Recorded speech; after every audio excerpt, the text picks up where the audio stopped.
সদস্যবাবু রয়েছেন উত্তরীয় দিয়ে গ্রহণ করব সঙ্গে ডক্টর শুভশ্রী পাল সঙ্গীত ভারতী তিনি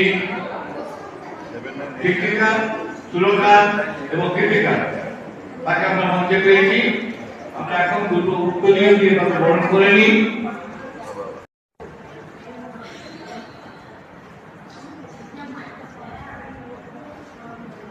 সঙ্গীত ভারতী কৃতিকা সুরকার তার হাতেও মাননীয় শিক্ষাবিদ ধৈর্য প্রসাদ মন্ডল তাকে সম্মাননা দিচ্ছেন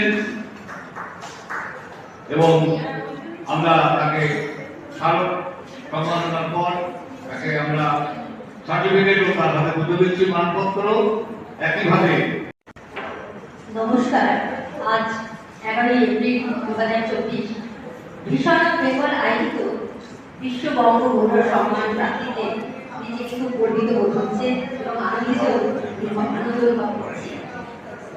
এই যে সাধনার যে বিষয়গুলো নিয়ে শিল্প সৃষ্টির কাজে এগিয়ে চলেছি, সঙ্গীত শিক্ষা সবে কিন্তু প্রচেষ্টা জিনিস আর এগিয়ে চলার জিনিস, এর কোনো শেষ নেই, এর কোনো সীমা নেই। যতটা সমৃদ্ধ করা যায় নিজেকে শুধু নয়, দেশের কাজে সমাজের কাজে নিজেকে নিয়োজিত করা যায় ততটাই ভালো করে নিজেকে অনুভব করবো এবং আনন্দ অনুভব করবো। সেই অনুষ্ঠানে এগিয়ে চলা সঙ্গীত শিল্পী এবং গীতিকার হিসাবে আমার 2000 গানের মধ্যে প্রকাশিত হতে চলেছে একাধিক একটি লেখা গানের বই, পরবর্তী একাধিক একটি লেখা গানের বই প্রকাশিত হবে। এবং আমি যে শিক্ষা ব্যবস্থার উপর যে ক্লিপ করেছি রোকেট ব্রিক, সেটি খুবই ভালো লেগেছে সকলে। আশা করি বইটি আবারও পুনরায় দেখানোর আলোচনা করা হবে এবং এখনো পরপর আমি ক্লিপের কাজ করে চলেছি। সেই ক্লিপটা শিক্ষা এবং বিভিন্ন সঙ্গীতের উপর বিভিন্ন রকম স্কিম আমি কাজ করছি এবং গান লিখে চলেছি গীতিকার হিসাবে, সুরকার হিসাবে বিভিন্ন ক্লিপে এবং অ্যালবামে কাজ করে চলেছি। আর আমি উচ্চ মাধ্যমিক স্কুলের শিক্ষিকা হিসাবে রয়েছি, জিওগ্রাফি টিচার। যাই হোক, দেখা যায় শিক্ষা এবং সঙ্গীত সাধনা নিয়ে কীভাবে এগিয়ে চলা যায় সেই জন্য ভীষণ অত্যন্ত সকলকে আমি আনন্দিত বোধ করছি যে তারা আমাকে সম্মান প্রদান করছে।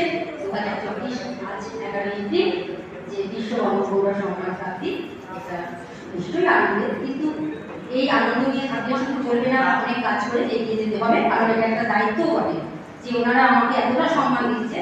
এটা আমাদের কাছে অনেক দায়িত্বের হয়ে গেছে সমাজের কাছে এবং শিল্প সৃষ্টিতে, যাতে আমরা এগিয়ে নিয়ে যেতে পারি সেই আশা এবং সবার কাছে প্রার্থনা জানাই আমি এটা করতে পারি।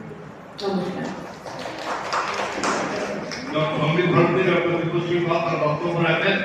এবার আমাদের মঞ্চে আমরা আহ্বান জানাচ্ছি